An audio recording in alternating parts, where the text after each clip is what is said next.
Hello and welcome to Chat Room presented to you by China Global Television Network. I'm Yan Zhao, CGTN reporter. It's been 20 days since conflict broke out between Russia and Ukraine. Today we'll still focus on the fourth round of negotiation for a comprehensive ceasefire plan, and we'll keep you updated during the show.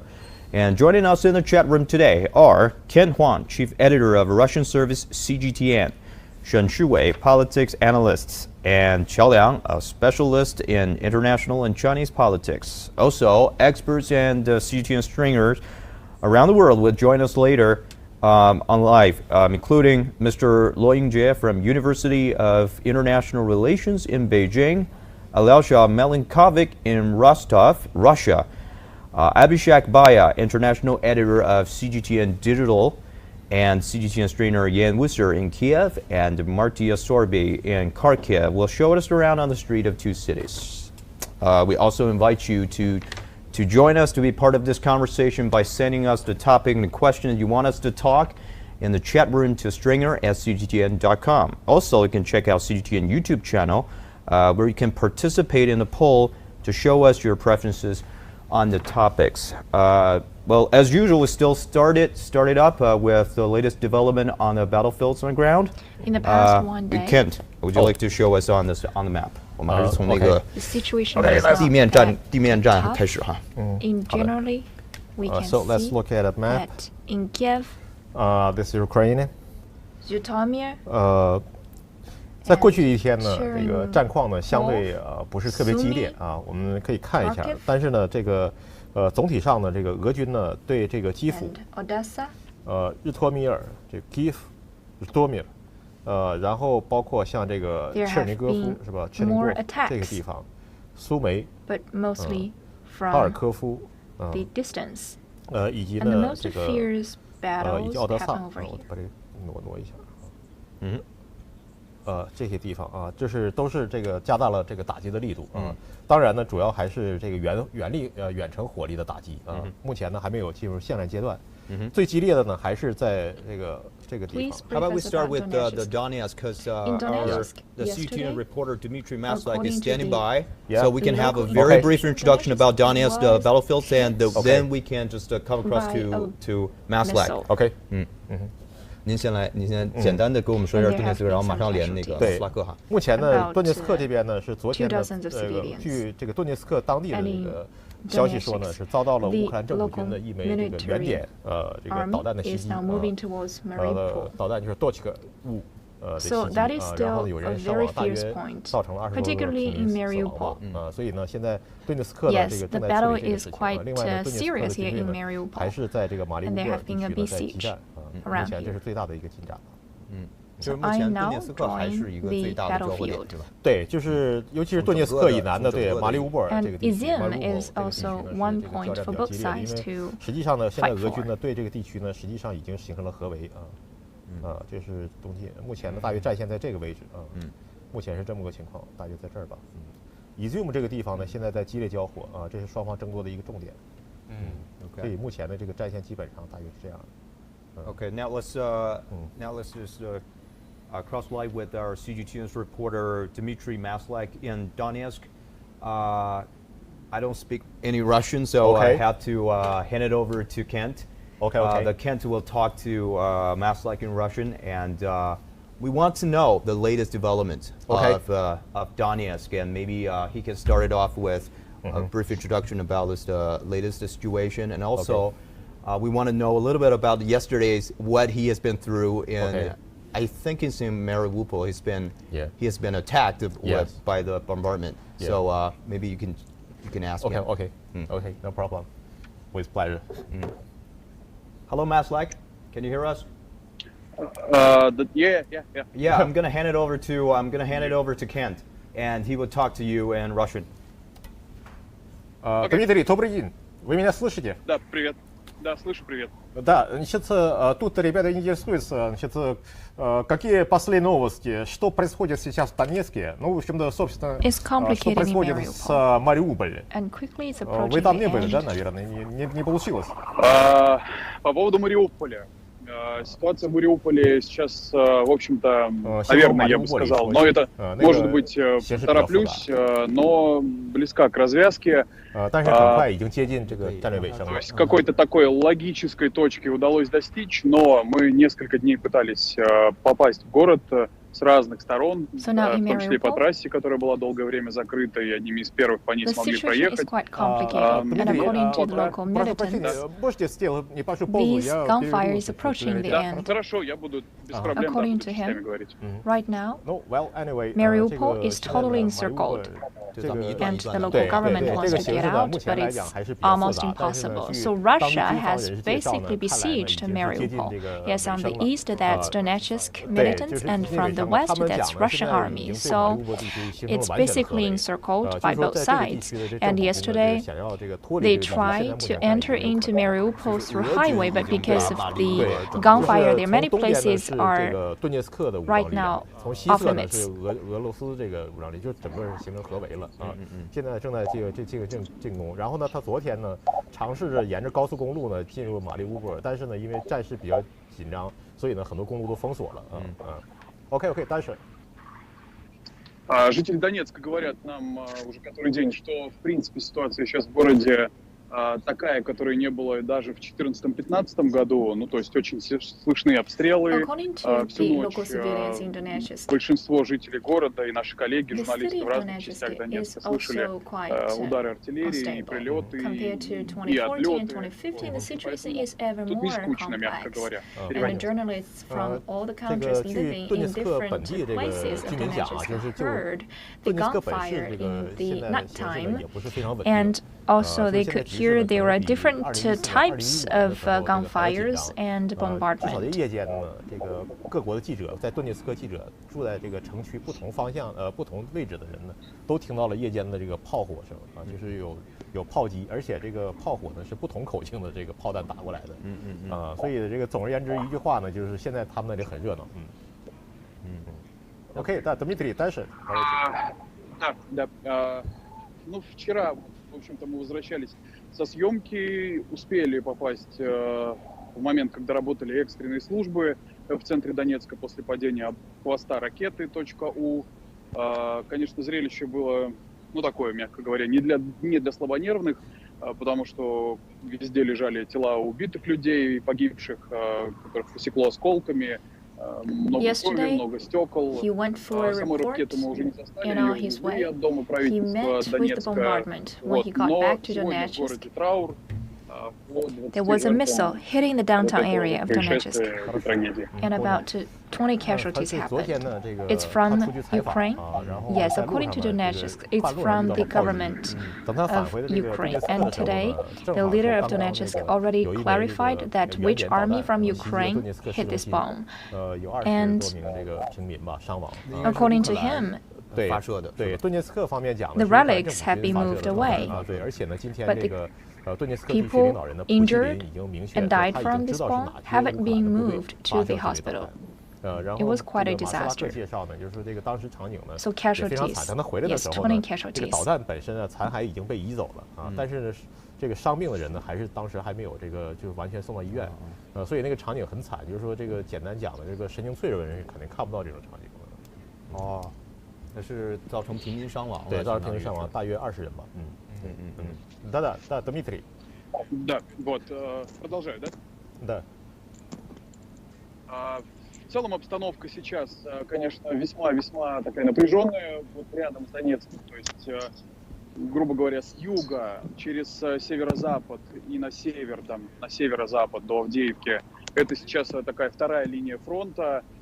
Вчера, после того, как получился весь этот инцидент с упавшим, со сбитой ракетой, сбитой ПВО ракетой, начали активно работать ВКС. Я сам лично видел, как истребители, не могу назвать модель, да, этих истребителей, но явно, что ВКС России пролетали низко над городом, ну и вообще все местные жители говорят о том, что сейчас активная работа идет именно в районе Авдеевки, в районе Коксахима, так называемого, это завод в тех краях, которые пытались до последнего сохранить, но там стояли силы, как они говорят здесь, противника, хотели сберечь завод, чтобы после войны как бы его можно было дальше использовать, но решили уже, в общем, ввиду такой ситуации, я понимаю, что от завода больше там ничего не осталось, но пока мы не были на месте, туда очень опасно сейчас Это ездить. на In западе general? Донецка, да? Это на Это Now, запад, да, because это of the more северо-запад Донецка, intense это Авдеевка, situation in там вот Donetsk, этот вот завод politically крупный, in the там они west and in заседали the все south, товарищи, there have то есть been знали, что some по bombs. заводу Yesterday, because не of this станут bomb бить, но hit, видимо, Russia завод уже has стал stepped тоже up жертвой. their 这个 fortification, 总体上呢， and 现在 also 顿涅 many 斯克呢，因为这 journalists 个战事的这个加紧 and 嘛， civilians 实际上顿涅斯 saw 克南侧 the 和顿涅 flying 斯克西北方向 of this 都是 aircraft 战线 from Russia 啊。 hitting the 由于昨天 government 这个导弹袭击 army, 呢，这个俄军 and 也加强了这 on 个对这 the 地区防守。 corner of 今天 the 呢上午的时候 northwest, there was a city 呢， called 当地的很多居民，包 Avkiesa, 括记者都看到了俄 and 罗 there 斯的战斗 should 机呢是 be 从俄方 such 的 a 一侧 ammunition 飞往前 factory 线飞 within the 看来是目 range 前 of the 在 two 攻击 sides, 区 but 中 right 乌克兰 now 政府军在争夺这一地区。 it's 首先呢 already 在 being 这 leveled 个 up. 顿涅斯克西北角，有一个城市叫阿夫基耶夫卡，阿夫基耶夫卡。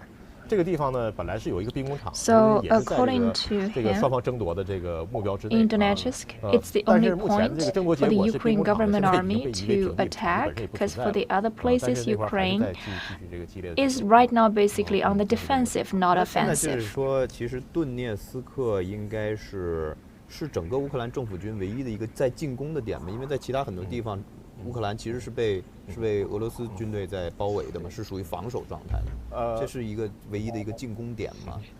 Дмитрий, а вот тут такой вопрос. Скажите, пожалуйста, значит, сейчас вот как бы вот Донецк, вот это такое направление, это единственное поле битвы, что ли, вот на все западной Украине, поскольку вот как бы не слышно какие наступления вот со стороны, значит, вооруженных сил Украины. Вы знаете, на самом деле, исходя из того, что мы одни из немногих журналистов, которым удается ездить именно близко к линии соприкосновения, да, и мы были в Новотроицком, это такой населенный пункт, который освободили через несколько часов, и мы уже там смогли поработать, посмотреть, что там происходило, и пообщаться с местными. Вчера вот мы были в этом Березовом, который тоже несколько часов назад освободили. Я могу сказать, что вооруженные силы Украины, у них нету тактики, мы вчера буквально об этом говорили, у них нет тактики нападения, и я ее здесь не прослеживаю, так чтобы в ВСУ отбивали какие-то населенные пункты, такого я вообще не встречал. То есть, как правило, это тактика защиты. Ну, то есть их максимальная задача защитить те территории, на которых они сейчас находятся. Но именно тактики нападения нету, и поэтому это только чисто оборонительная и укрепительная тактика. То есть, поэтому если здешние ополченцы зашли на какую-то территорию, то, в общем-то, нет такого. Ну, это, конечно, теоретически возможно, что ВСУ попытаются обратно отбить, закидать артиллерией, но ввиду того, что очень непонятная ситуация, очень нарушена коммуникация между военными, потому что мы реально это понимаем здесь, да, что одни говорят, мы освободили, другие говорят, мы не освободили. Приезжаем на место, там вообще третья ситуация. Поэтому я думаю, что таких случаев, что ВСУ будут возвращаться на свои территории, нет. А вот тут что за шум за вашей спиной? Сейчас, не знаю, пока видел машины Красного Креста, причем Международного Красного Креста, первый раз, который в городе, поэтому я на это обратил внимание, потому что я до этого их здесь не видел. В основном работают гуманитарные организации в городе, которые именно местные, ну, или российские. Вот. Но в целом постреливают, есть вибрации, есть вот это ощущение, которое вот мы пока ждали. Мы просто сейчас находимся, ждем в том месте, где мы постоянно пребываем в командировке, где ночуем, где живем, питаемся и так далее, и так далее. Ждем выезда особого, ну, то есть большая часть журналистов сегодня уехала, и российских, и международных, которые здесь работают, они уехали в Волноваху, но мы, в общем-то, быстрее всех Волноваху показали, все, что могли, первыми рассказали в эфире CGTN, поэтому, в принципе, там уже ситуация для нас понятна, мы ждем новые локации, вот смонтировали сюжет для новостей, и сейчас вот ждем команды на выезд. Вот. Ну, немножко приходим в себя, потому что вчера был трудный день, и попали под обстрел. В 70 метрах от нас упала мина. Первый раз мы, конечно, ощутили на себе это. То есть за секунду, даже полсекунды у тебя нет на то, чтобы принять какое-то решение. То есть оно, если бьет, оно бьет неожиданно. Вот мы сейчас можем с вами говорить, и она может просто прямо сейчас, в секунду. То есть деться тебе некуда. И спасаться нужно только от того, что возможны вторые прилеты. Потом, естественно, мы поехали на линию боев, которая сейчас здесь в 30-40 километрах от Донецка. Russian army and Donbas army are on the attack, and Ukraine government army is on the defensive. So now the Ukrainian army doesn't have any intention or capacity to fight back. That's why they are on the defensive and they are trapped in this settlement. That's their strategy. So according to in Donbas, there have been some control power of Ukraine. Yes, Ukraine still control a large part of it. 所以呢，目前呢，只是他们是困守据点，就是说这个很大程度上都是属于这个防御性质的，strategically speaking, has a lot of 所以昨天这个导弹整个顿巴斯地区其实还是有一些乌方本身控制的，乌方还控制了很大一片区域。That's why 不是说整个区域都已经是原来那个顿涅斯克的武装力量。对，实际上乌军呢在这里边的这个战略的这个 And we can hear some sounds from his background. And I asked him what's that. He said that that's because of the humanitarian efforts from the International Red Cross. They're now dispatching some materials and calling upon the civilians to help. 就是刚才咱们在耳机里好像听到这个背后有一些这个声响，是吧？他说这个声响是这个国际红十字会派来的这个人道主义援助，所以在给居民呢在发放一些东西，所以他高音喇叭呢在 Yesterday, he already paid visit to the front line and has shown you the video yesterday already.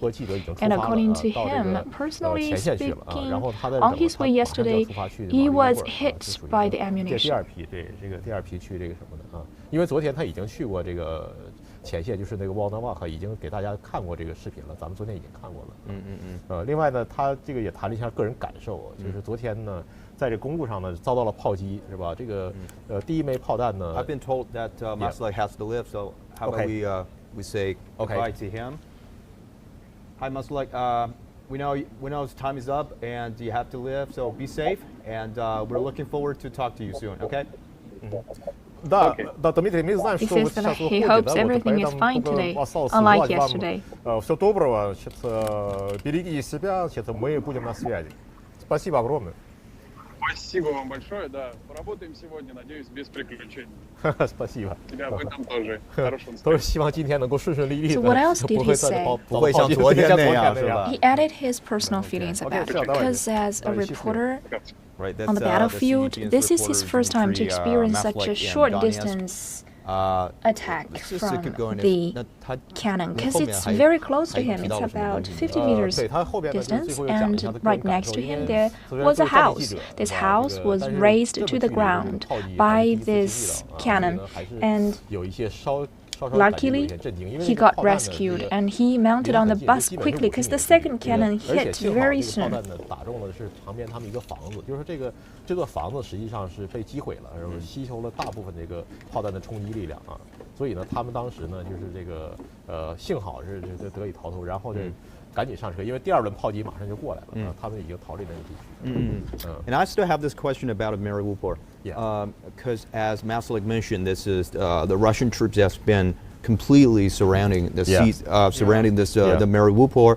And if the city has been taken by the Russian troops, what's going to happen next, and how significant is the loss of the city means to the Ukrainian troops?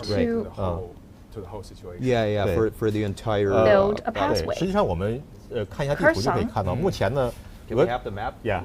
Is already captured. 我们现在如果看一下地图呢，就能很清楚的看到啊，现在呢，俄罗斯呢，它是在这个试图打通这个陆上的通道，对吧？目前呢，俄军呢已经控制了赫尔松地区，对吧？So Kherson is the first city. I remember the first city has been taken by Russian troops. 所以现在俄军的控制大约是这个区域。当然还有一部前军力量是。绕到了尼格拉耶夫背后啊，这个前出的一部分，两部分。Russia will build this pathway throughout this region. 对，所以呢，如果要是这个这个在这个马里乌波尔这个地区是吧？这个战役结束之后，俄军呢就可以彻底打通从俄罗斯到克里米亚的陆上通道。And Kharkiv is now besieged. And Russia now occupies this region. 目前是这么个情况啊，所以在其他地区呢，像基辅、日托米尔呢，目前还是 And what about 围困 Ukraine 状态。troops? 包括像这个 In 切尔 north 科 of 夫，基 Donetsk 本也是围困状态。 and 哈尔科 over 夫呢也是 here 围困状态。目前总体上，俄军占领区呢大约是 in blue color 大约是这个情况。and also in Mariupol. Okay.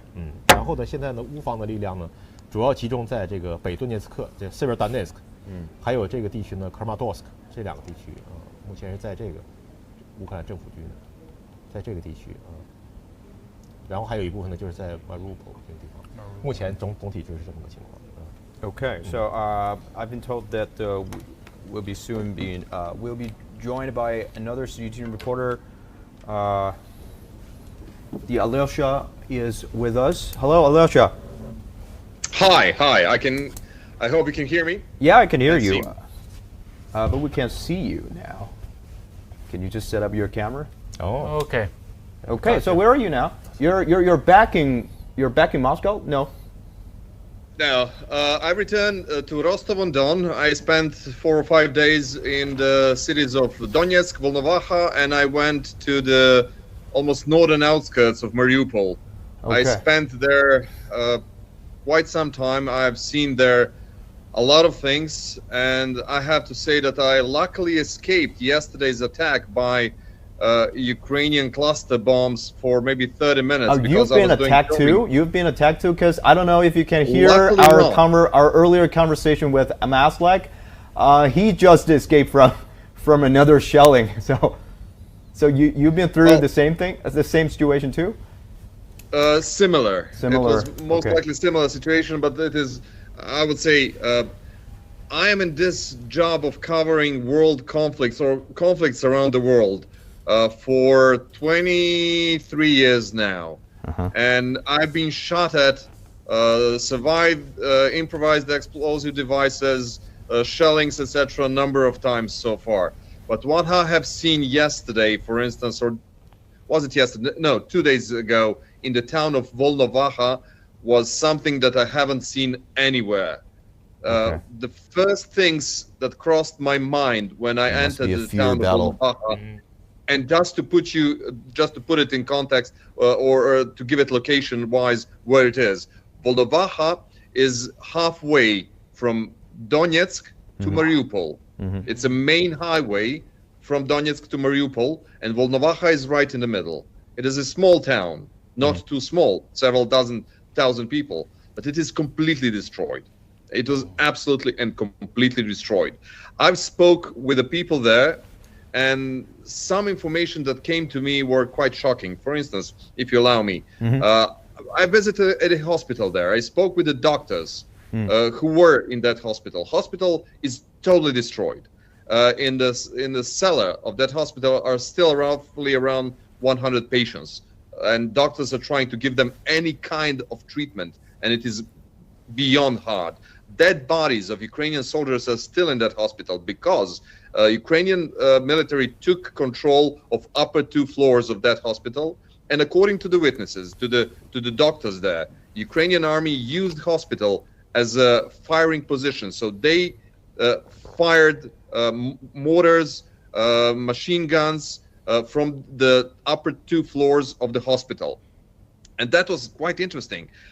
Around hospital, next to the hospital walls, I counted a number of Ukrainian army military vehicles, including armored personnel carriers, infantry fighting vehicles, all of them destroyed. And also I witnessed a number of Ukrainian military vehicles, tanks, and also MRAP vehicles, which were parked positioned next to the apartment blocks in outskirts of Volnovakha. That's something that I haven't seen before, and that's something I haven't seen in other conflicts. And just to make a full disclosure, I'm covering the situation in Ukraine from November 2013, when I arrived first time to cover situation in Kiev and Maidan events, and then the uprising in Donbass, etc. So I think I have pretty much full picture about what's happening here and what is happening. Well, not here. I'm currently in Rostov-on-Don, but what's happening in that part of Ukraine since the beginning. Okay, so what is your overall evaluation to the military operation on the ground so far? Because we know there are because we know the 4th round of negotiation is still ongoing, and the results of the military operation it might influence that negotiation in a huge way. So I want to hear from you about your overall evaluation on this military operation so far. Well, what we are seeing here is, in the first place, not so much war of bullets and tank shells or aircraft carried ammunition. It is more an information war, a propaganda war. Okay. In that war, the truth is almost always lost. There is a line I heard many years ago that first casualty of any war is truth. And I think that there is no difference in this conflict as well. I think that this conflict suffers from the same casualties. For instance, and I will give you just a couple of examples. We are hearing constantly that in Donbass region, and I can focus only on Donetsk region because that's the area where I was for several days covering there really intensively from Donetsk towards the Mariupol there. I haven't seen a single Russian soldier, not a single Russian soldier. All soldiers are actually local people from Donetsk, self-proclaimed Donetsk People's Republic. So what we are hearing on the media is that Russian soldiers are attacking Mariupol, that Russian soldiers are attacking Volnovakha, that Russian soldiers are doing this and that. From what I've seen, and I've seen a lot of troops in those several days from Donetsk towards the Mariupol, I've seen a lot of troops, hundreds of tanks, APCs, hundreds of military vehicles, maybe thousands of troops. I haven't seen a single Russian soldier. Well, soldier of the Russian Federation. So that's one of the things which is kind of very difficult to debunk and very difficult to try to explain to the world that this is not as it is being told. And there is a second thing in regards to those negotiations you mentioned. Ukrainian side is saying that negotiations are going in a good direction. That's according to them. Yep. And they say, go ahead. If everything is happening in accordance to that good progress, they can expect signing of an agreement in about 2 weeks from now. Yeah, that's what we heard. And they also said that the worst case scenario is that agreement would be reached in May. So judging by the scale of operation, that's huge difference. How the Russian troops are now positioning their troops around Ukraine, like on a chessboard, that's the stage we are witnessing right now, is that Russian troops, I'm not talking now about the DPR or LPR troops of those two self-proclaimed regions. I'm talking about the regular Russian troops. They are positioned like in a chessboard in many towns in Ukraine or around many strategic locations in Ukraine. God knows what would happen and what will happen in the next 2 weeks. So I don't think, and I wouldn't be so optimistic, that the negotiations will give some fruitful results in the next 2 weeks. What I think it will happen is that very shortly, very soon, we will see a very rapid advance of the Russian military in the region of Black Sea, mostly to do an encirclement or pincer movement around the town of Odessa, and then to connect with Pridnestrovia or Transnistria, which is a breakaway region of Moldova, which is controlled by Russia. So to see that entire Ukraine is completely cut off from not just Sea of Azov, but Black Sea region. That's something I think that we will see in the next few days. That's a step one, militarily wise. And step two, we will see most likely another pincer movement, which aims to encircle roughly around 100,000 Ukrainian forces, which are located just north of Donetsk.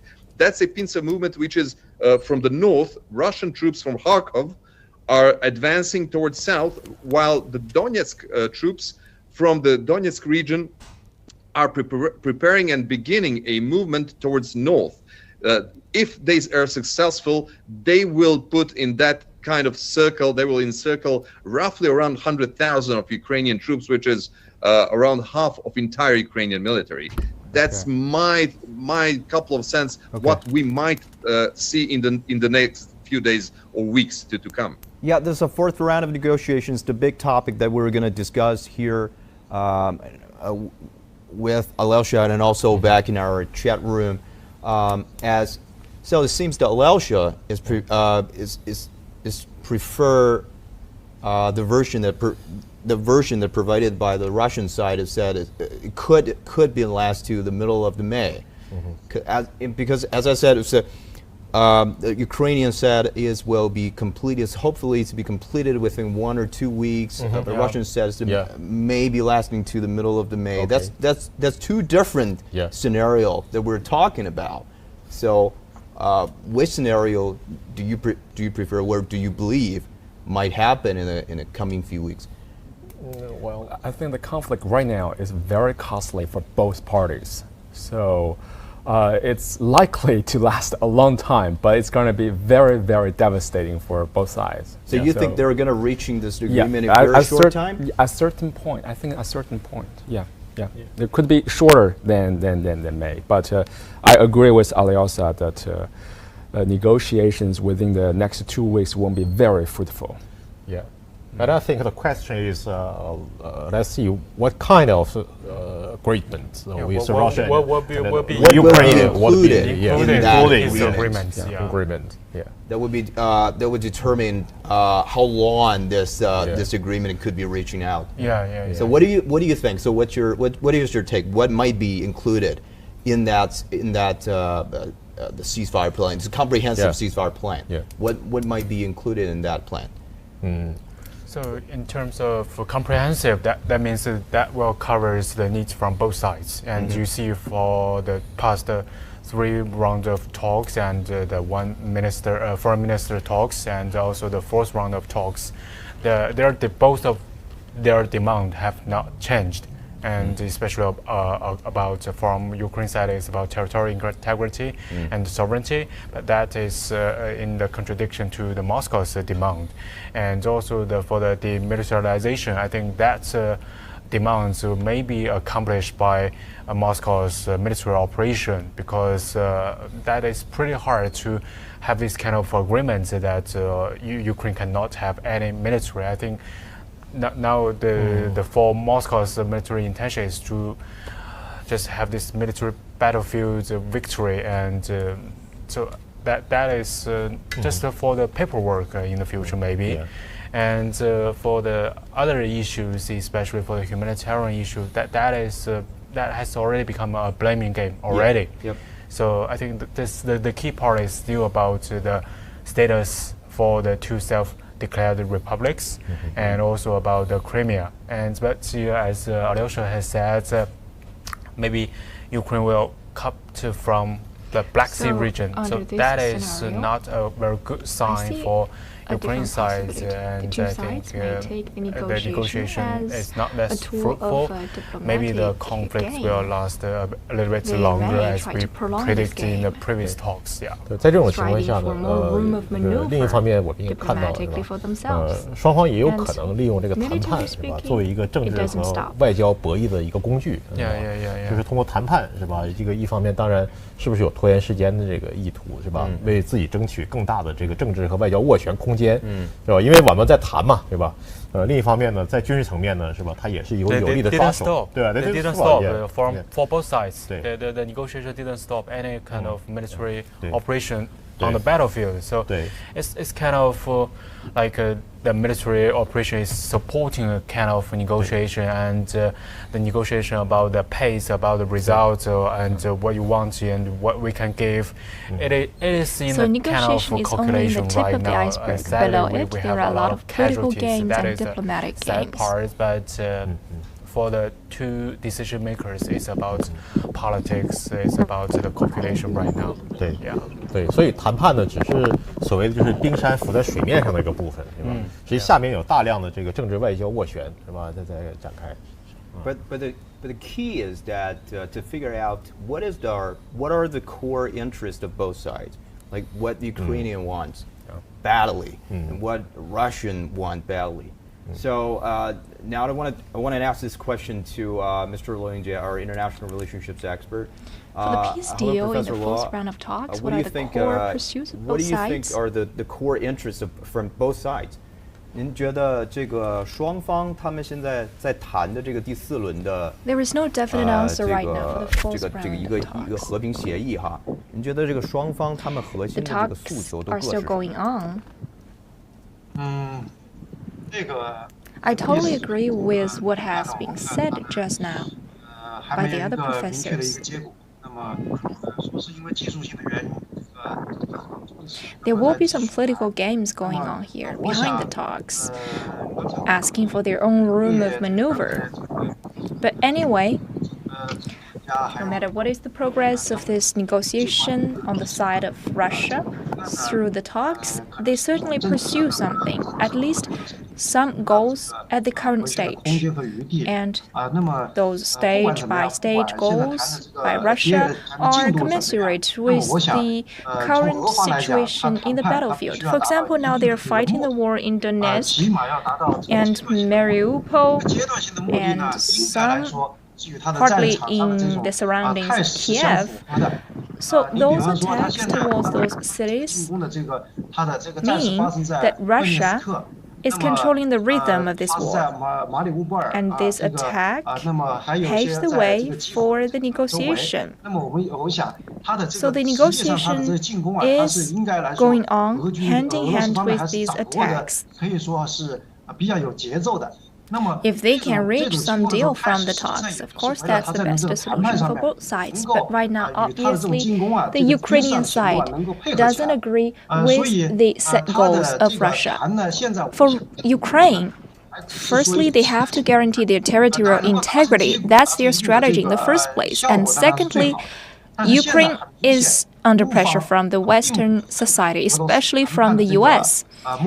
U.S. is behind Ukraine. The pressure or the support from the U.S. cannot be neglected.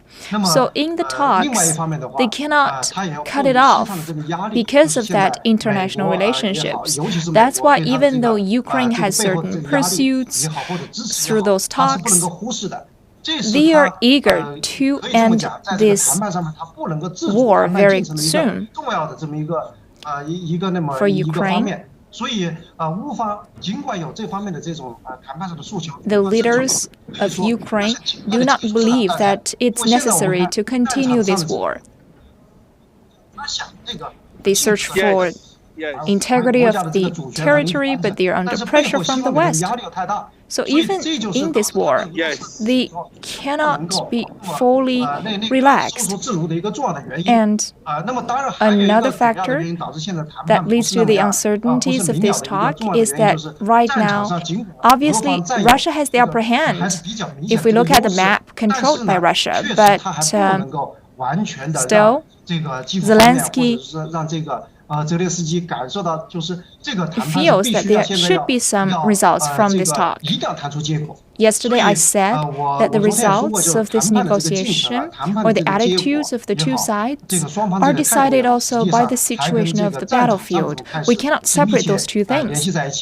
So I do think that for this question, it will linger with us all the way.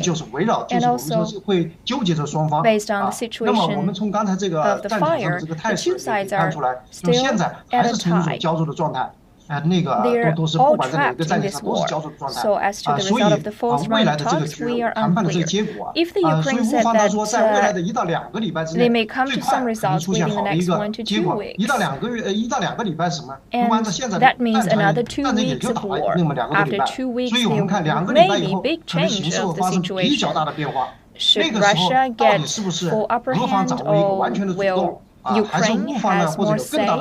It depends on the battle. So right now we don't have to, or it's rather difficult for us to give a full judgment about the agreement both sides could make, or the disputes, points of the two sides. Is hard to say.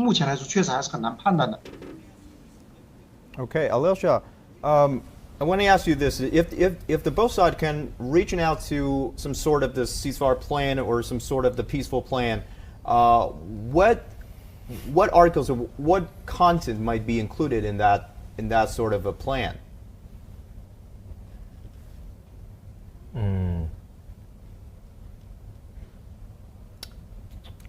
Alyosha? We can't hear you.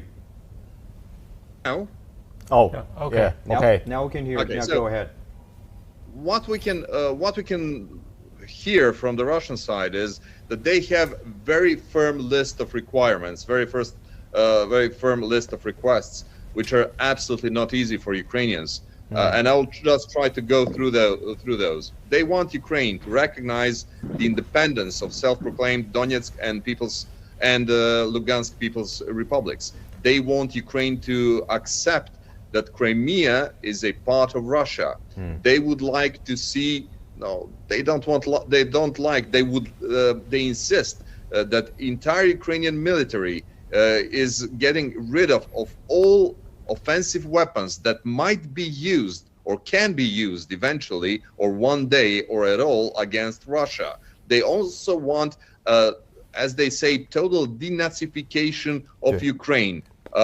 That means, in Russian terms, that they would like to see that right-wing organizations cease to exist. Some right-wing organizations in Ukraine cease to exist. Those organizations are labeled by Russians as Nazi organizations. And they're also insisting on total dismantling of so-called nationalistic battalions. And they even quote, given the name of those battalions, like Azov, Donbas, and there is one more very, very famous as well.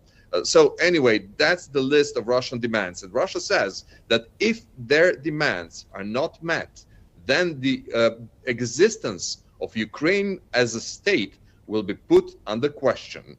So that's what is Russia saying. And from my perspective, the movements of Russian military, and once again, I'm talking about the official Russian Federation military, which is not in Donetsk region, they are being positioned to implement that plan in case all the negotiations fail. So they will be most likely trying to create a new state, and I'm talking about what the Russian sources are saying, a new state which might be called Novorossiya or New Russia. That's the term for that region in south and southeast of Ukraine. That term is being used for hundreds of years for that area. That will be a satellite state for Moscow, most likely. And it would most likely include major cities as Kharkov, Odessa, Dnieper. What is going to happen with Kiev? According to that Russian plan, we don't know. All those things we can just assume. And this scenario is, I think, the worst case scenario for Ukraine. And this is something that Russia is very openly putting on the table, and that Russian president apparently very openly shared with Israeli Prime Minister Naftali Bennett during several conversations with him, and also with failed attempts by the French President Emmanuel Macron, who tried to become some kind of mediator in that conflict. Yeah, but well, as you mentioned, there are the Russians have some very core interests, and they don't. But is it so hard? Also, as you mentioned, is it so hard for Ukraine to accept that? So, do you believe will Russia compromise a little bit on their requirements? For example, like to cross off the, for example, the independence of these two regions on this ceasefire plan, in order to reaching out the ceasefire plan. Oh, and I have a question. Okay, and on this situation, I think it's very difficult to create a new state as a North Russia. So, do you think it's possible? And how much it will be reality? Oh, well, about the possibility. I mean, how likely? Possibility, yeah. Yeah, how likely will be this this so-called to happen? Yeah, the things to happen. Once again, I'm going to share my opinion based upon the Russian sources. So, because I'm currently in Russia and I'm getting a lot of input from the Russian sources, from the Russian media, etc. So, regarding Novorossiya, there was one very interesting turn of events which happened a couple of days ago. Russian Federation troops, took over one town called Melitopol, which is very close to the Sea of Azov. They kept all Ukrainian flags there on all the institutions, local institutions, government institutions. There was a big flagpole in the city center of Melitopol, and it flew Ukrainian flag for days until 2 days ago. 2 days ago, they took down all the Ukrainian flags from Melitopol. This is something that might indicate in which direction maybe Russians would go or might go in the next days, weeks, or months to come. If these negotiations fail, I don't want to say very certain, but I think that Russians will execute this plan B, meaning creating this Novorossiya as a state. From their point of view, that's possible. They can do it, but whether it will be sustainable in the long term, it's a huge question. When speaking to ordinary people in the streets of the towns in Donetsk region, the ordinary people, my perspective, what I have seen is that ordinary people don't care whose flag is on the local administration, whose flag is on the flagpole in the center of the town. They only care about peace and that their lives are back to normal. And that's something that has been used in that region for ages, that people are well familiar with change of power. They just want to have their lives back to normal, whichever power comes next. So from that perspective, maybe long term Russia would maintain that Novorossiya if they decide to go that way, to go that direction. Okay. So, so if this happened, so what about agreement? I don't think Ukraine will sign this kind of. No Ukraine politician would sign. Yeah. That's like a humiliation to their and because the end. Russia mentioned something really interesting. That mentioned about if this negotiation collapse or going failure, what Russia might do. So, 您觉得他说的这个？ 存在这种可能。 The question of Ukraine's sovereignty as a sovereign state is also on the question mark. It's possible. Of course, it's possible. So where is it on the map? The new Russia he's talking about. Where is it on the map? It's I think it's Donetsk and Lugansk. No, we have the map. If you allow me to interfere, So if you have a map somewhere around there, yeah, we have a map. So you can see from Kharkov, including Kharkov in the north, Okay. or in the northwest of Ukraine. So go down from Kharkov. Okay. Yes, Lugansk, Donetsk, Mariupol, entire Crimea, of course, Odessa, Nikolaev, the Dnieper or Dnipro, and all the way to the border with Moldova. That's Novorossiya. And Odessa. Oh. Including Odessa, that's correct. Including Odessa. Odessa and Crimea. Odessa and Crimea. So that means Ukraine will become an inland state. If That's correct. If that situation comes.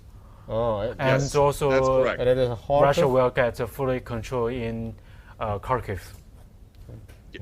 Yes. Control. And if you allow me Okay. just to Lugansk. mention, and to Lugansk, address that question Donetsk. you asked me about the negotiations and the Ukrainian position. Okay. Yeah.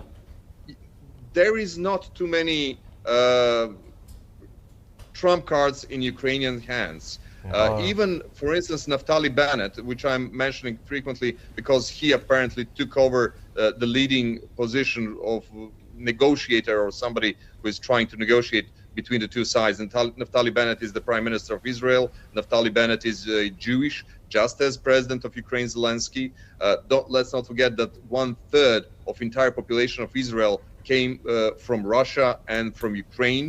So from that point of view, he can be a good mediator. But anyway, he publicly said and publicly invited Ukrainian President Volodymyr Zelensky to accept Russian offer or Russian terms.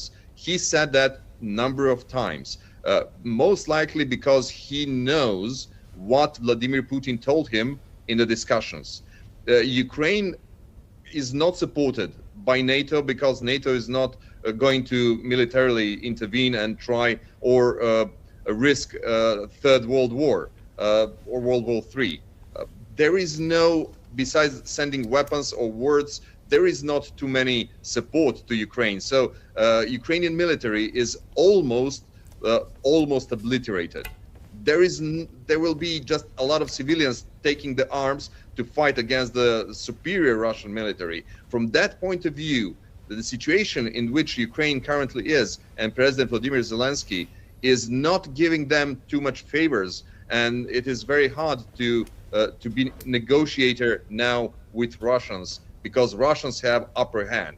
Worldwide, when you see a wider picture, of course, the West is pressuring Russia a lot because of their own interests, but Russia apparently don't care about those pressures.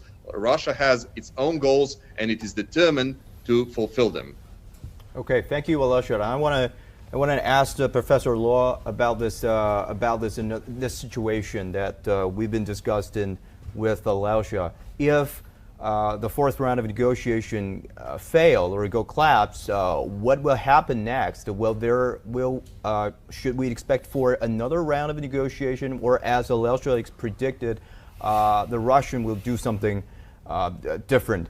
Professor 罗老师， Were you with 我 us 不知道您 just 刚才 now? 听没听到那个我们 As 这边 you 那个 heard 阿廖沙 from 的那个 Alesha, 连线哈， he 就 said 是 that 他 if 我们 the 就是刚才 round for 讨论到 talk 说，如果 comes 第 to 四轮的 nothing, 谈判失败了的 should 话， they continue 他 the 们是继续往下 talks, 谈， or maybe 还是说 Vladimir 普京 Putin 可能 will 会 do something 做一些 else? 其他的事情，包括建立这个 Novorossiya 这个 Novorossiya， 这个地方 Novorossiya 对这个怎么发音？这个 Novorossiya Novorossiya 的中文怎么 Novorossiya 说？ 新俄罗斯 New 新俄罗斯啊。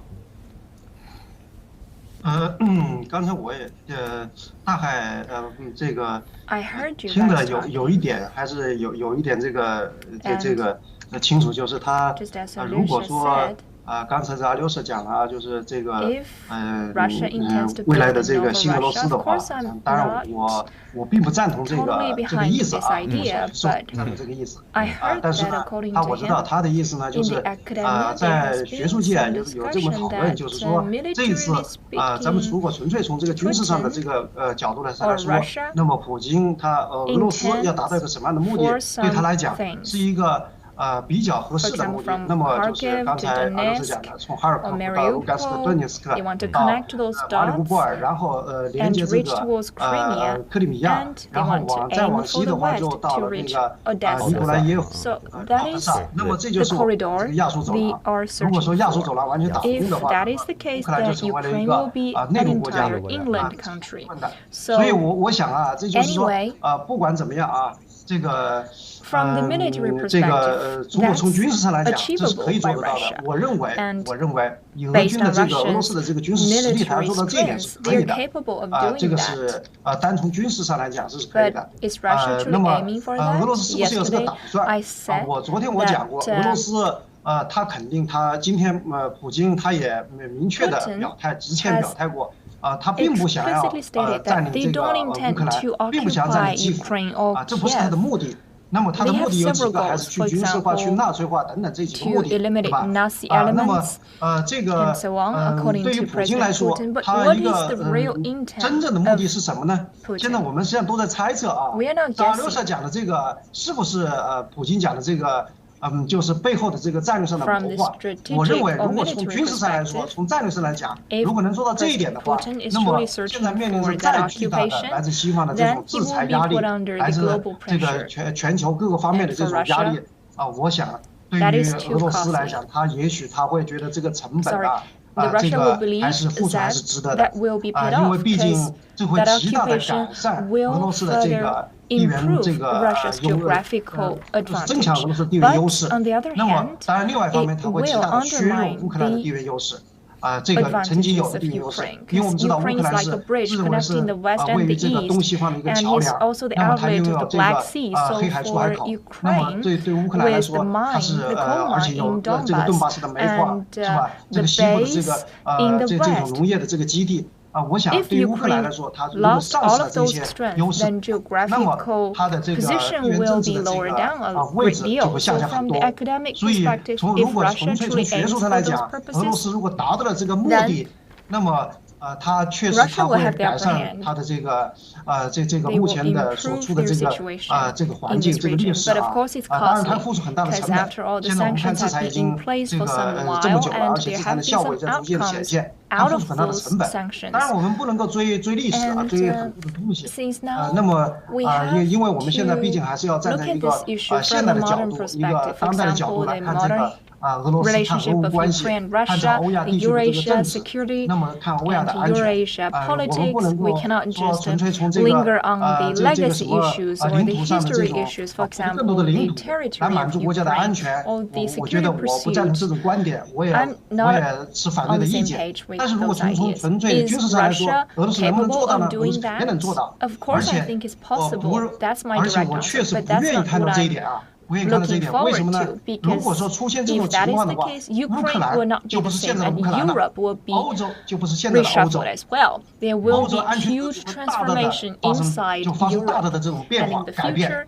那么对于未来的话，我觉得这个整个欧洲的地缘政治格局来说，它会重塑对于这个全球的这个格局国际格局来说，也会产生一个甚至产生一个很大的一个甚至颠覆性的这个影响。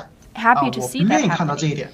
当然，我们讲这个有时候这个我们的不是以我们的意愿为转移的，这个尤其战争的这个进度，以及俄罗斯方面他们这个领导人他们的意志和这个决心我觉得如果说这个事态往这走的话，那我想这个后果那现在我们所能够预测的Yep.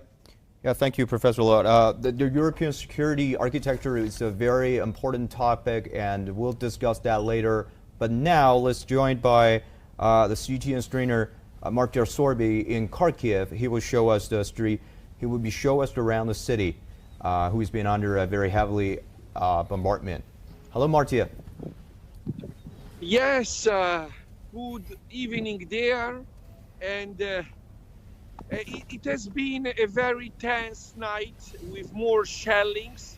So what I will show you now, it's a powerful destruction of a city center supermarket. the point to underline here before I'm about to enter is that we are in the real city center, and you have to imagine the city center of your town completely destroyed.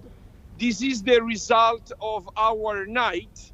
Frankly speaking, even my bedroom shaked, and I report to you a heavy and strong confirmation of a new Russian wave of attack, a new strategy to conquest Kharkiv.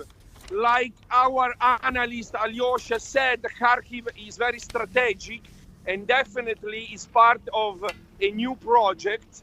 So about the new Novorossiya. So this is few people passing by, and in front of this market, all the buildings has been shelled. I can show you. But 20 minutes from here, as you watched yesterday, there is the front line of the war. And the Ukrainian army for a couple of weeks was able and is still able to postpone to reject the Russian army, but now it's very difficult for them to resist. This is the situation here. So has Russia taken the city? Well, go ahead. The city has been taken by Russians? No. I tell you that the streets are usually completely empty during the day, and from 6 a.m. till 6 p.m. we have the chance to go to the street to buy some food, but of course the majority of the people already evacuated, and a big city, as we all know now about Kharkiv, 1.5 million inhabitants, lost at least 800,000 people.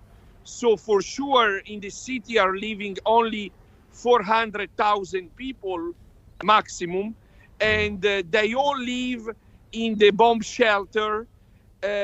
Frankly speaking, the last night has been sometimes you have to excuse me because I have the fear of police control, which, as you know, I'm always in a good position with them, thanks to my credential. But I just don't want that they ruin our important live streaming with you guys. But by the way, I can keep going, telling you that we all live in the bomb shelter. And I want to report that in the last nights, the huge attack of the last week has been a little bit going down. But still, as you can see, there are many targets in the city, strategic targets that the Russian army needs to destroy. And of course, sometimes few missiles are completely lost in the city and they destroy and strike civilians. And this is the sense of my reportage today, to show you this damage. Okay, just cutting a little bit, Martia, with the latest development on the fourth round of negotiation, well, it seems now this their video conference has been officially resumed now. So this new rounds of negotiation will be ongoing. So Martia, still back to you. So are you saying this the live streaming is now forbidden on a street of Kharkiv? No, it's technically allowed. Okay. But somehow they are very scared of Russian spy working undercover. So they keep thinking I think you might be a spy from Russia. Yeah, that's the sad point of the situation. They keep checking me at least once a day, and they all know I can say. So you mean this whole city has still been on hands of the Ukrainian troops? Yes, correct. The whole city is under the control of the Ukrainian, and I just want to show you another building completely destroyed tonight. It's a restaurant. It's a restaurant. This is the sense of our broadcasting, that I'm going to show you tonight shellings. It's not few days ago or a week ago. This is completely a new part of the center destroyed. And there is another building, not business building, but completely a civilian building, probably 10 stories building that has been shelled probably by chance by a nuke. And I don't think anybody died, thanks God, because as we were saying, they all left.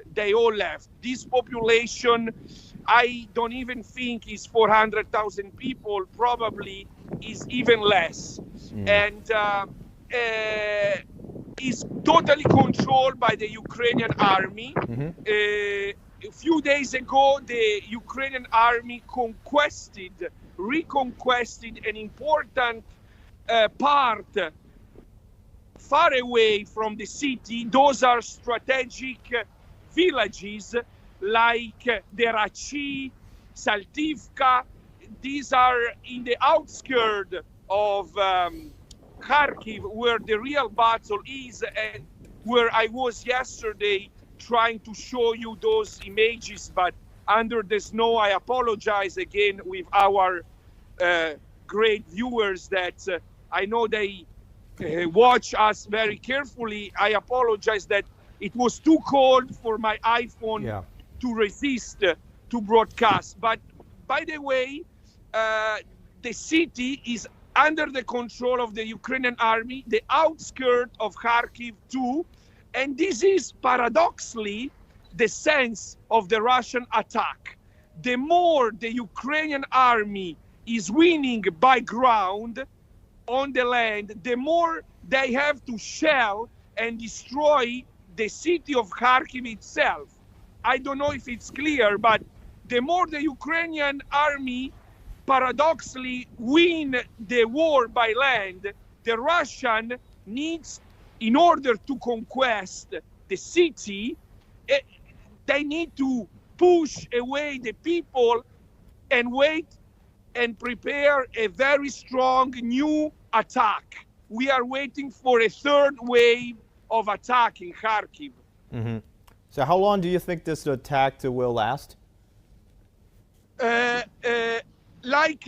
About lasting, I have to report a small decreasing of the shelling, paradoxically, because as you see, I am in the center and it has been shelled. But I think it's going to last for weeks. 4 weeks. It's going to last many weeks, if not a couple of months. Frankly, the war for Kharkiv is going to be very dangerous for everybody, and probably they cannot conquest the city very soon. Maybe nobody knows, but for sure the shelling of the city will last 4 months. I cannot project anything, of course, but probably in a couple of weeks we will have a very new hard shelling that might completely destroy the city. Now I can show you some buildings that are still good. The reality is that the majority of the part of the city is in good shape. The problem is just the people that all left for the fear. Of course, we have water, we have electricity, energy power. This is very different from Mariupol, which is totally destroyed. But it might be exactly like Mariupol in 1 month, or in a couple of months, or maybe never, because the aim, the most important goal, the most important goal of the Russian army is trying to take Kharkiv without destroying it, because they need the infrastructure. That's why, for example, the train station in Kharkiv, like in Kiev, has not been destroyed yet. That's what I wanted to ask. Why the fate of the Kharkiv is so different from the fate of the Mariupol, and it seems the Russian troops don't want to destroy the entire city, because, as you said, the majority of the city has been in a very good shape, and not too much building has been destroyed. Yes, if I can answer you, it's a very good question. It's well known that Mariupol was, first of all, it's smaller, much smaller than Kharkiv, but first of all, it's such a strategic place to unite Crimea with Donbass. So the war for Mariupol, it's a must. The Russians really need 100% Mariupol with all their power. And because the Americans and the Ukrainian, the Americans gave so much weapons in Mariupol, so the Russian had no chance to conquest this city without literally pulverizing it, completely smashing and destroying Mariupol itself. In Kharkiv, which is also very important, it might be possible not to destroy everything. I don't know, but in Mariupol was not possible, clearly, because in the past 8 years, the Ukrainian army was very, very ready to fight for Mariupol. So the only way to conquest Mariupol for the Russian was to destroy everything. In Kharkiv, the situation is still different. Okay, we see. Depends on Russia's strategy. It's about the ultimate plan for. Yeah, it's about the goal for the military operation. Yeah, it's a strategy for sure, due to the fact that if you check the map carefully, you can see that Mariupol is the most important city to unite Crimea with Donbass. Yeah. It's on the strategic corridor to link the two parts. Yes. Yeah. Yes, completely.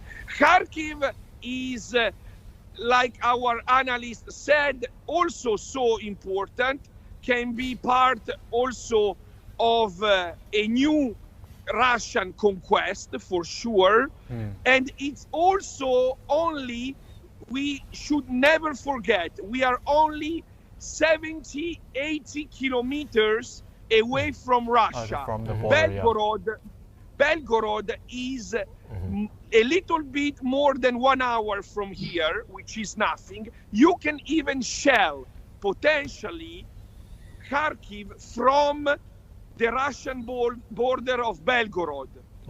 They are able to do that. They are able to destroy Kharkiv without even entering in the Ukrainian territory. Yeah. We are so close to Russia. Yeah, fully understand. Yeah. Is a humanitarian corridor effective or at work at this moment in Kharkiv? The humanitarian corridor is working in this sense that just because, like, the train station is still working, the people can just take their car or the train and go to Poltava. Let's talk a little bit about this small city of Poltava. It became very important for us because we can all escape to Poltava. It's 1 hour from here, but now with the checkpoints and everything, the trip can last 6 hours. And in Poltava, the way from Poltava to Kharkiv allow us to get the food, to get the supplies, sometimes even more water. So people talking about humanitarian corridor can easily go to Poltava, go to Kyiv, then Lvov, and then Poland, Romania, and then they, as we see, they are millions refugees, maybe more than 4 million now, and they all go to Western Europe, Germany, Denmark, Italy, France, everywhere.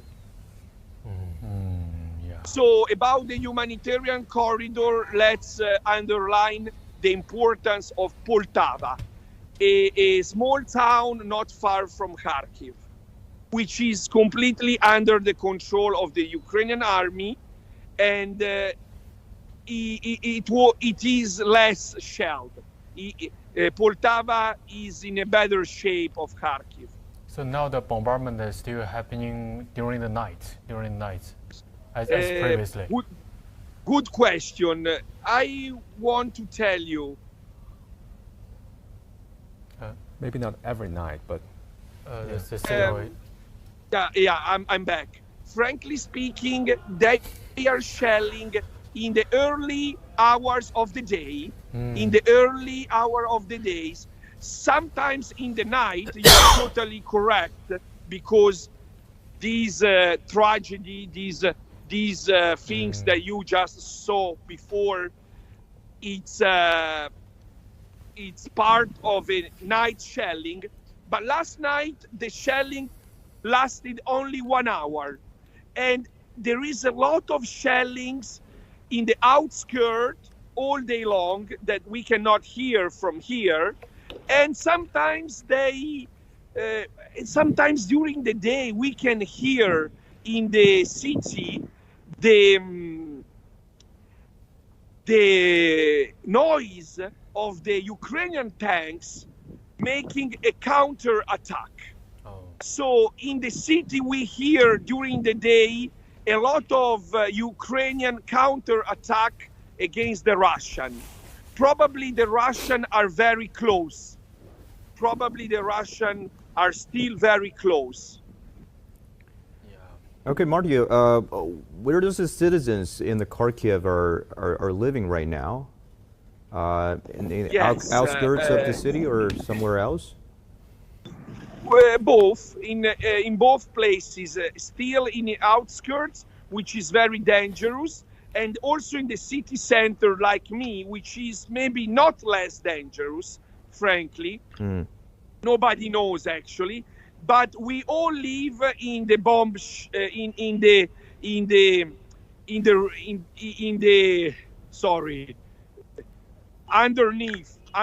in the bomb shelter. Sorry, and is the only way to survive in the nights, because is the only way to be safe, to sleep at least 5 meters underneath, and everybody found such places. Oh, have you been to those this kind of the basement for the bombardment shelter? For sure. I don't know if it's possible for you to maybe. Is that possible for you to show us these places? Not maybe right now. Maybe next time. But next time we should find a way to broadcast the signal. Sometimes it's very, very weak underneath down there. Yeah, maybe you can shoot the video tape for us, the video footage for us. Like, what is that? The kind of the basement looks like, the shelter looks like for the civilians to hide from. Yes, for sure. I have access to a couple. I can tell you right now for the people watching that sometimes we just have to imagine a simple basement that maybe used to be a classic tailor fabric, a tailor firm where people just used to produce maybe carpets or even backpack, and a lot of people just live in some of these basements that for sure I will show you. And you can see shortly in the next days these classic images, maybe from the movie, by your experience, war movies where people just get together, eat some food, and try to be united and strong. In my hotel, I have a better situation. I have a profession, I would say professional, like a real bomb shelter that I will show you with pleasure. We put some mattress to sleep, and I feel protected because it's very deep inside, I hope, actually. And life goes on in Kharkiv. You know, people that are still here will never go away at this point because already 800,000 people left. So these 300,000 or around this number are the ones that chose to resist, to help the army guys, the military, and the other part of them are people with disabilities. All people may be mental sick, handicap, and they cannot just live. You know, the fragile ones are the ones that cannot help themselves, you know. Thank you, Martia. Just to keep you updated on the Ukraine crisis, we've been told the fourth round of a peace talk between Russian and Ukrainian negotiators that was paused due to technical issues yesterday has been officially resumed now. So that means it's the negotiators that get back to their video conferences, and we hope there might be some more outcomes to be expected today. And now let's join. We'll be joined by another strainer, the Yan Wizard in Kiev. Hello, Yan. Yes, hello. Let me just turn so I don't go into the sun. Okay. Hello from Kiev. Hello. I was following the debate. So it was pretty. Have you found a safe place to do this live streaming? Because I've been told that that spot was not properly for. Yeah, people are a bit jumpy today, so we try to be available for you guys, and then and these people they are suspicious. So they have every right to be suspicious. I mean, if you see what is happening, and that is really, I'm not surprised. So we try to be calm and peaceful when we're being approached. Because you don't want to get into some problems, being arrested or whatever. They have every right. They're defending the country, so they are providing the security. So to me, that is not the problem. The problem is that I try to find a spot from where I can actually stream, and that's at the moment it seems okay, but I suppose we have to be quick about it. Okay. How? Can you just turn your camera, change another side of the camera so our audiences can see this the street views? And we just talked to Martia, who's in a Kharkiv. It seems so different. Completely different. Yeah. Especially the weather. The weather is completely the neighborhood in different Kharkiv has been destroyed a lot, but now. The streets in Kiev seems very peaceful and calm. Everything, and calm, and everything just it seems to. It is sort of a calm before the storm in Kiev, I would say. And as you can see, everybody is just walking slowly. Nobody's rushing anywhere. I suppose people are enjoying the sun. It is the first 2 days or 3 days that we're having a lot of sun. And the sun is warm, and people are outside just chilling, just standing and enjoying, because we don't know what will happen next. Every night there is shelling now with rockets. Kiev seems to be getting more and more attention from the invasion force of the Russian Federation. So the day with the sun and the blue sky, it seems like a chocolate cake after you have a nice meal. and I suppose all the people are enjoying that who are here. Okay. Can you introduce this neighborhood to us? Is that the same? Is this the same place that you show us yesterday? Is this different neighborhood? No. That was the main street that was going from Maidan Square, and I'm actually, this is a street that intersects that street, but it's going to the train station, to the central station, where, let's say, all the movement of refugees and evacuations, people from on the trains is happening, and this is still central Kiev, because you can see these buildings are pretty old.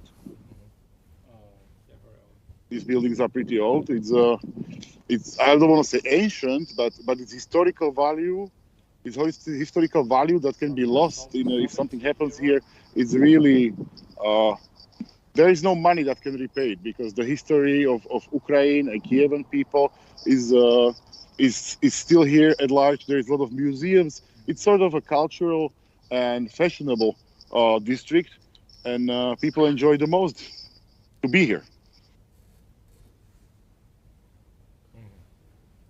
Can you hear me? Yeah, I can hear. Go ahead. Okay, I have to finish, actually. I'm sorry. Okay. I have to finish. Sorry. I'm sorry. Someone is coming? Yeah. What happened? I think so. Oh. What happened to him? Yeah, I think I something saw happened. another people's shadow. Yeah. Maybe another one just come. Okay, it's just happened on the streets of the Kiev, because yesterday he said, well, some part of this the city are not allowed them to do this kind of a live streaming. Okay. Yeah. He just mentioned that people are suspicious about his intention. People, carrying.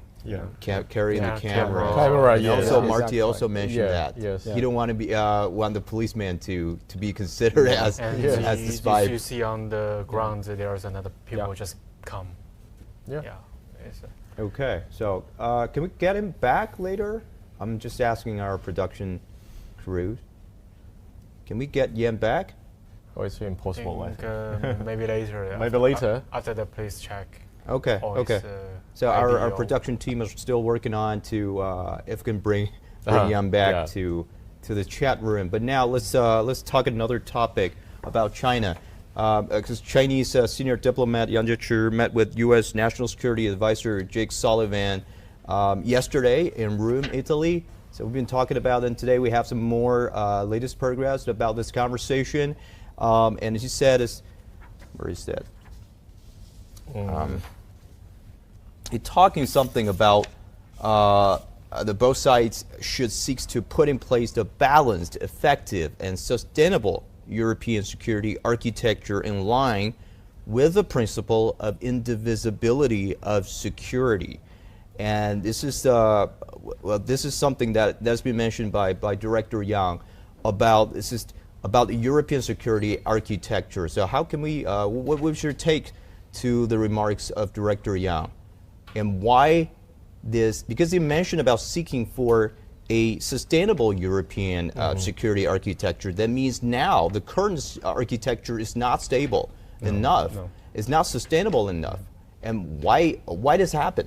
Literally, 字面上来理解 right now the European 目前 security 的这个 mechanism 欧 is 洲安全 not 机制呢显然是 sustainable. 不可持续的，是吧？ By 它是 that, 不均衡的。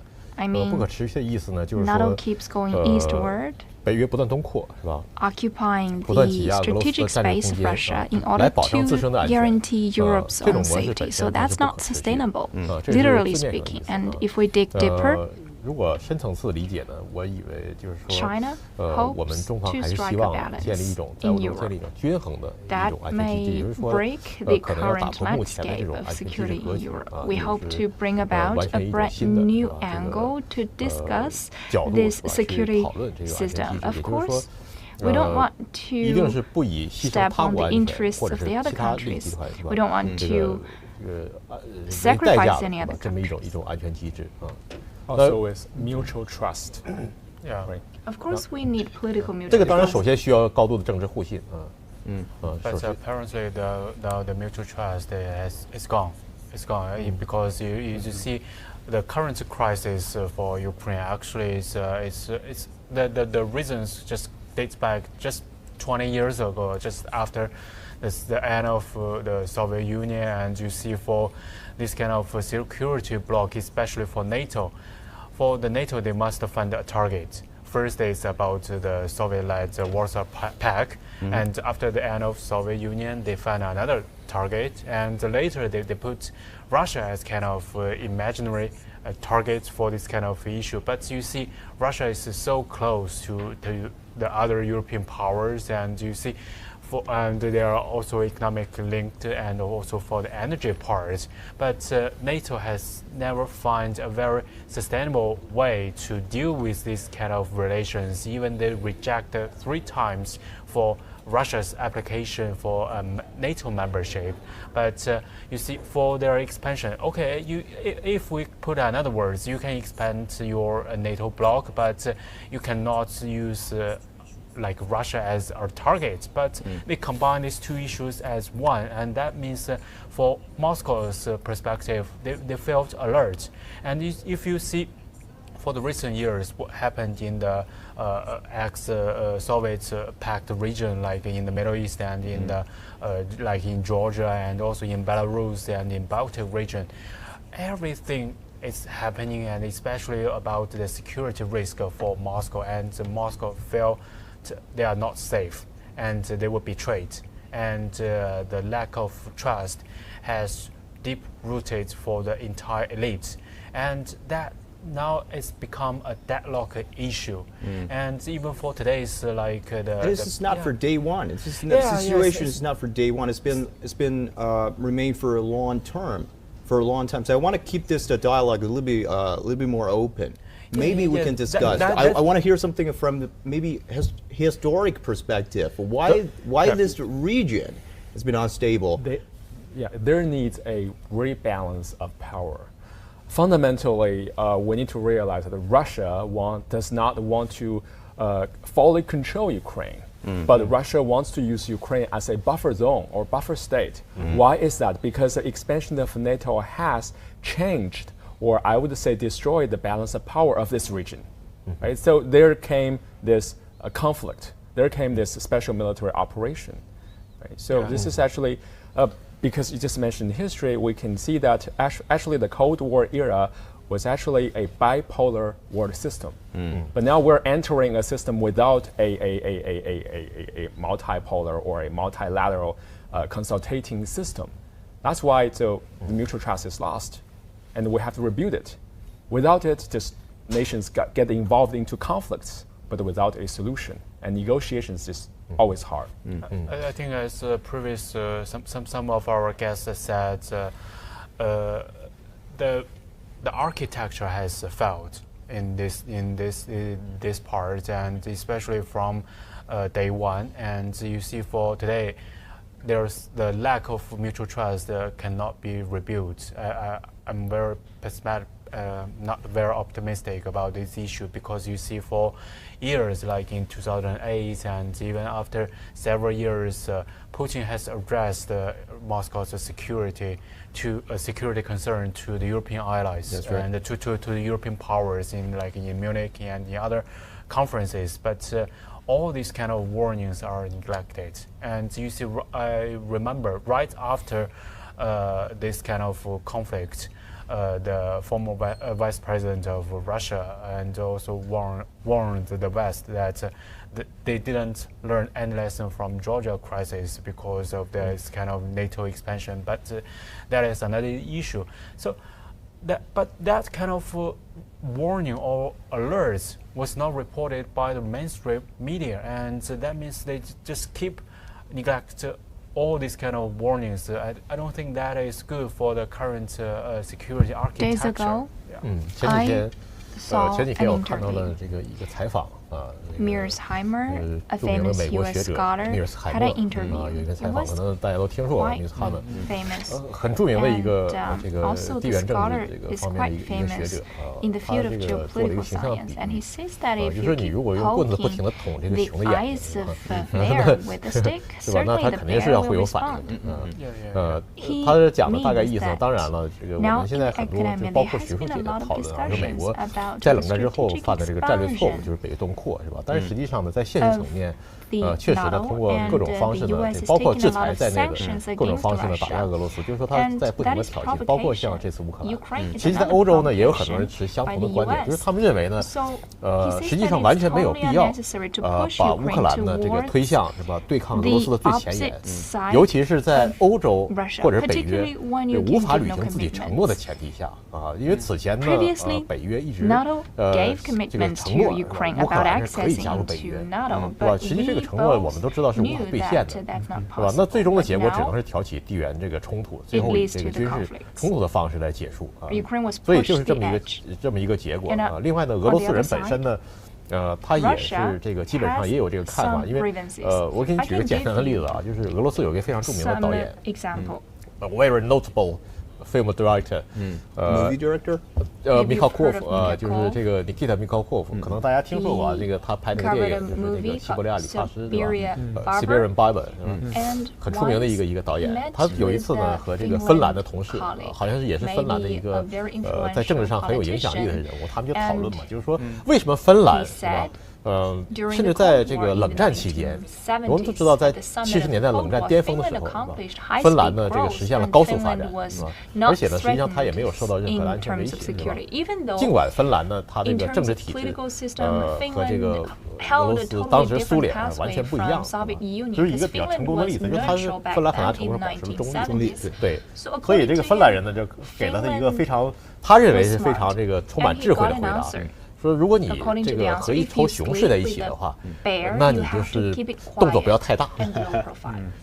对，Yeah, and we know the territorial sovereignty and shall be protected, but when a country is in the kind of big power, the geopolitical games, they must to find some kind of they must compromise on some issues because they should not become a frontline for big powers. That is not good for their national interest. Yes.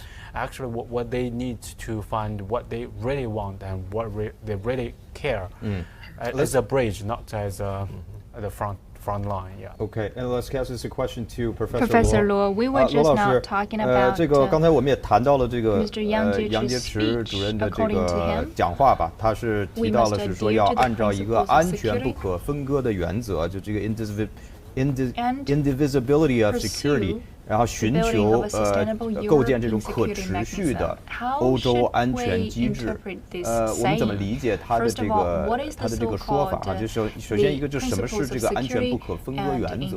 然后包括目前这种您觉得这种欧洲安全机制它不可持续的一个根源在什么地方？所谓的这个安全不可分割呢？这实际上是我们在面临着这个乌克兰出现这个危机啊，这个冲突的这个情况下，我们的一个基本的一个对这事情的一个看法和态度，就是说我们不能够说这个俄罗斯这次采取的这个特别军事行动那么对乌克兰的主权、领土完整构成了威胁，对欧洲的安全构成了威胁。我们不能单从一个方面去理解这个问题。那么我们同时要问一下的就是说，为什么俄罗斯会采取这样的特别军事行动？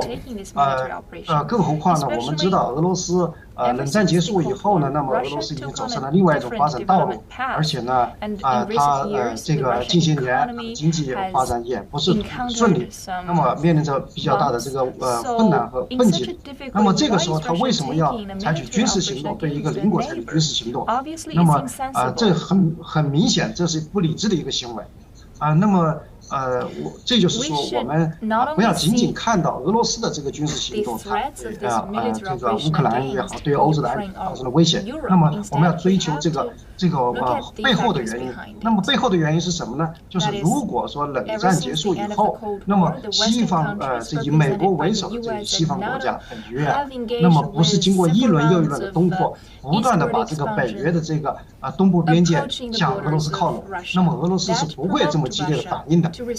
更何况现在已经到了一个，就是把东扩已经扩展到了俄罗斯的这个家门口，那么就是说在乌克兰那么这个现在不断的放出这个虚假的承诺，就是说北约做好准备要吸收乌克兰作为成员国，就是未来乌克兰可以加入北约。尽管我们都知道这个北约如果说乌克兰加入北约的话，这对于乌克兰来说绝对是个灾难，那么对北约未必也是个好事。那也是一件这个可能说也会面临着一个灾难性的这么一个前景但是恰恰是因为这个北约的东扩给了乌克兰这样的虚假的不切实际的一个承诺，使得乌克兰呢，它这个本来乌克兰在这个独立以后呢，它的这个国家发展它就左右摇摆，所以这个乌克兰的政治家呢也没有找到一个完全这个平衡东西部这个乌克兰的一个发展的这个捷径，所以他很容易踩错节奏。那么踩错节奏的结果就是什么呢？他就听出了美国的这种上了美国的套，那么导致呢这个在这个与北约的这个关系安全关系发生一个这个对俄罗斯极为不利的这么一种状况。那么俄罗斯呢感受到了来自于北约的这么切身的这种威胁。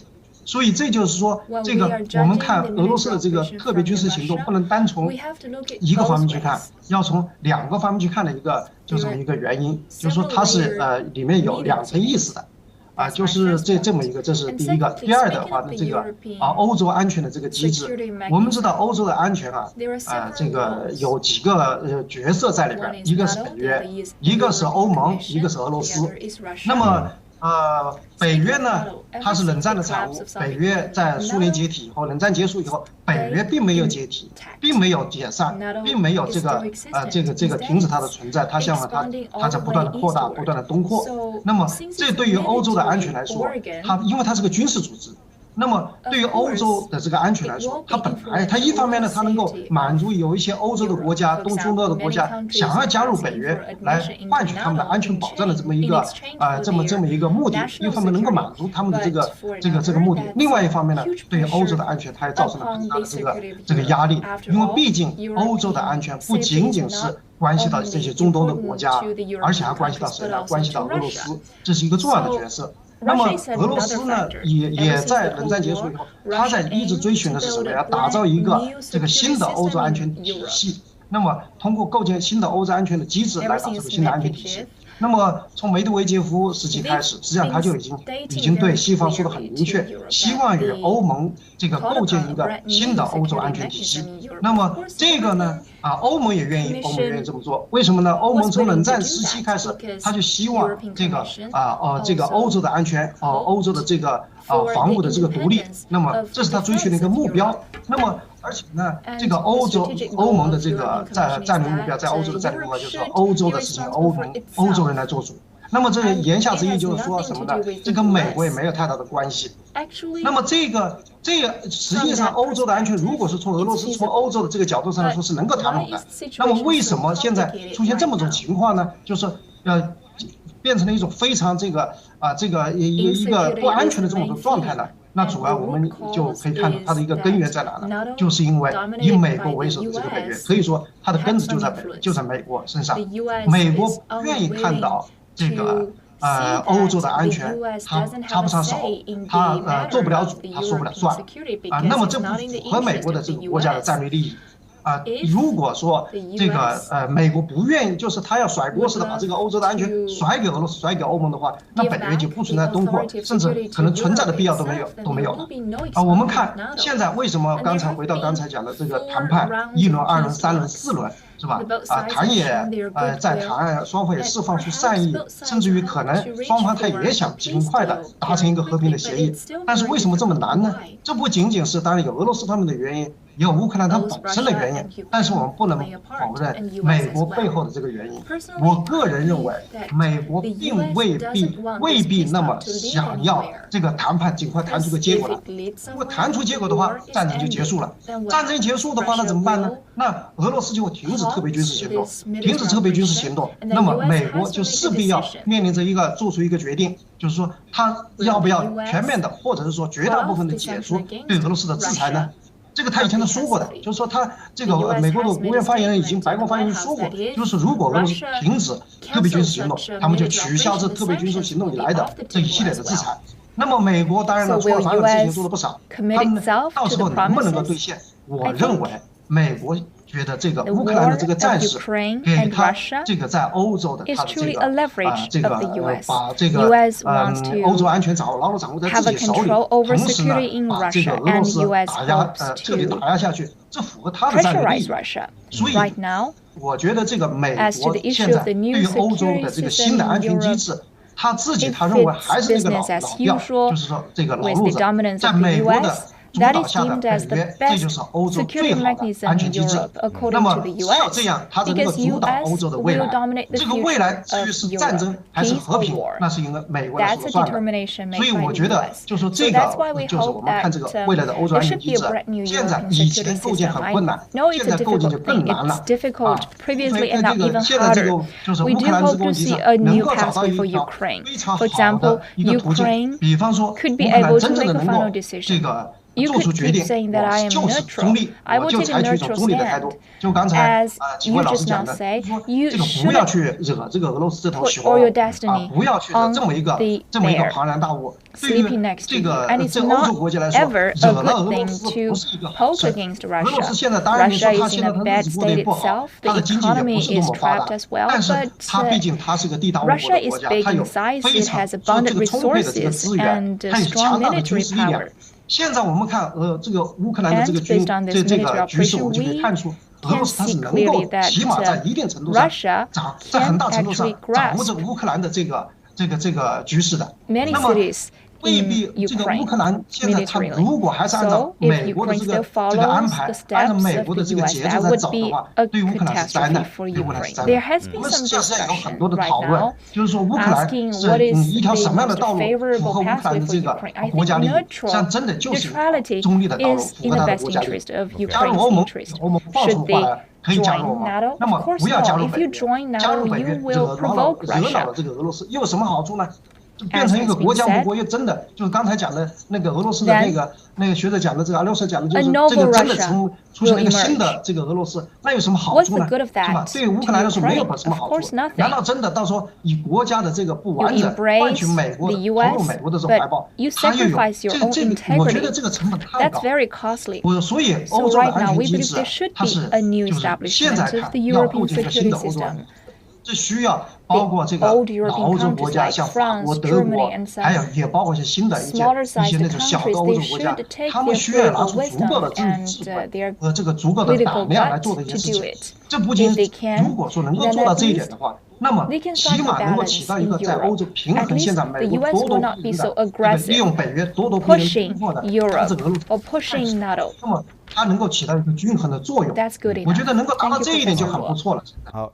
谢谢罗老师，谢谢罗老师。Well, let's get back to this chat room, and we'll be joined by another guest. It's our colleagues. The Abhishek Baya is our international editor from CGTN digital team. Hello, Abhishek. Hi, can you hear me? Good evening, Yang. Good evening, Yang. Am I audible? Yeah. Yeah, we can hear you now. Okay, glad to be here. Yeah, thank you. Welcome to chat room. And we just realized in a previous days of the discussion, we just realized that there are a lot of viewers from India are watching the chat room show, and they've been very care about this, the Ukrainian crisis. How about can you just give us a brief introduction about this, about India's position, or how people in India think about this the current Ukraine crisis? Certainly. Of course, there is a lot of interest in India's position in the current Russia-Ukraine conflict. So I will start by a short background and then come to the reasons as to why India is taking this position. Okay. Let me begin by saying that despite India's visible strategic inclination towards the US and the West in recent years, the country is extremely guarded about its strategic autonomy in foreign policy. And that is what we are witnessing here.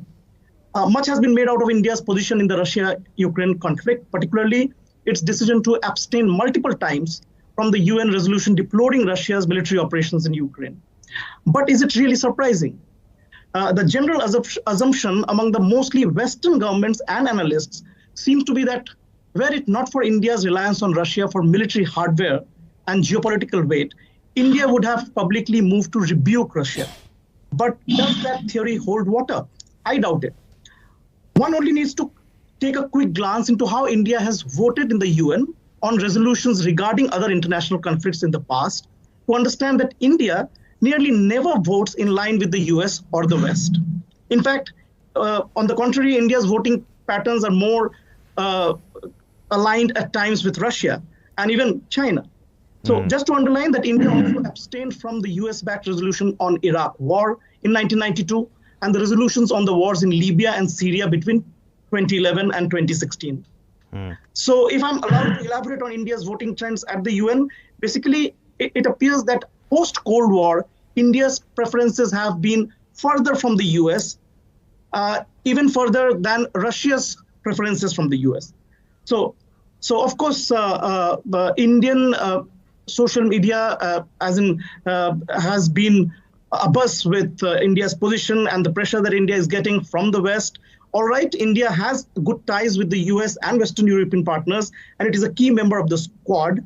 But don't forget, India is also a member of other multilateral organizations such as the BRICS and SCO, both of which also include Russia and China. Okay. India also routinely engages in a trilateral dialogue with Russia and China under the RIC framework. Yeah. So India's decision to remain neutral in the Russia-Ukraine conflict stems from a three-pronged approach to its foreign policy, rooted in basically, firstly, its historic and traditional policy of non-alignment, which has now evolved into a policy of maintaining strategic autonomy in a post-Cold War world. Simply put, it means not taking sides in an international conflict unless it directly impacts India. So while India respects the sovereignty and territorial integrity of states, as it has repeatedly re-emphasized in its official explanation for the abstentions, India also recognizes the Russian position on NATO expansion as valid. Okay. Secondly, India's predilection for a multipolar world order, in which it envisions itself as one of the poles. So India is not comfortable with the current world order that it views as a reflection of the 20th century post-World War II era, amplified after the end of Cold War with greater Western dominance and US hegemony. A world order that doesn't recognize the current realities and weight of emerging powers, including India. And finally, India's strategic ambivalence in world geopolitics. As I mentioned, it is the only country which is basically a member of the Quad on one side, as well as BRICS and Shanghai Cooperation Organization at the same time. India has deep partnerships with the United States, but Russia has been India's biggest and time-tested supplier of military hardware for decades. According to an estimate, close to 60 to 70% of India's defense equipment are Russian-made. India went ahead and signed a deal for S-400 air defense systems with Russia, despite the threat of US sanctions. Yeah. So it seems that it is a strategic compulsion for India not to be seen on the same side with the West in cornering Russia in the UN on this issue. I remember. Yes, please. I remember. Yes, I saw the picture of the world map, and which shows that most of the Western countries are pro-Ukraine, and the people in Russia are pro-Russian, and China and India are two big chunk of are on this map are taking the stance of the neutrality. Yeah. So, and there are some discussion about about the possibility that China and India should work together to be the moderator of this crisis. What is your takes on this? No doubt about it. Actually, China and India, frankly, have a lot in common when it comes to a new multipolar world order. I think there the interest of China and India coincides.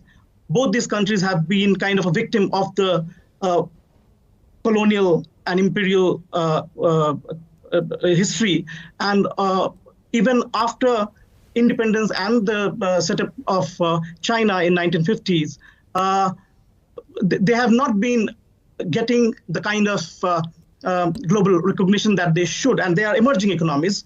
I will quickly make a related point here. India, in fact, didn't even side with the West in their diplomatic boycott of the Beijing Winter Olympics earlier this year. On the contrary, it took the opportunity of the Russia, India, China trilateral to extend support for China hosting the game. Unfortunately, there was a disagreement on another issue later that led to Indian diplomats in Beijing not attending the opening or the closing ceremonies of the games, but it didn't side with the West in diplomatic boycott of the Beijing Winter Olympics. That's also one of the points. Okay. So my point is that India isn't a natural ally of the West, and that it guards its policy of strategic autonomy very vehemently. And all these factors put together, it appears that India's unwillingness to go along with a Western multilateral initiative against Russia says less about Russia's importance to India and more about India's own place in an international order dominated by the West. So to thwart the Western dominance and in its attempt to realize a multipolar world order, India will continue pursuing other paths to multipolarity and recognition through its participation in non-Western multilateral organizations along with China, such as in BRICS, Shanghai Cooperation Organization. India, as we all know, is a founding member of the two newest multilateral banks outside of the West, the Beijing headquartered Asian Infrastructure Investment Bank, AIIB, where India is the second largest stakeholder after China, and the BRICS-led New Development Bank in Shanghai. So in this light, I think there are a lot of common interests when it comes to geopolitics and the changing world order that we are witnessing between India and China. Thank you. Yeah, and also on social media, and you say I'm very active on the Twitter, and we have noticed for the Indian users there are more support to Russia. Is that there correct? Still a lot of there are still a lot of the users, the social media users. In India are supporting the Russia. And also in Chinese social media, and people, the netizens, they aware of this kind of situation. They are very curious about why we have this kind of trend on social media for Indian. We understand the government of India are having a neutral neutralization. They are taking that neutralization. So no, you're right. So social media in India is actually very vibrant and a fierce space for conversations and debates. Both serious and non-serious at times. So if you follow the social media in India, it would appear that all geopolitics, political conflicts are happening there with every participant as a key stakeholder.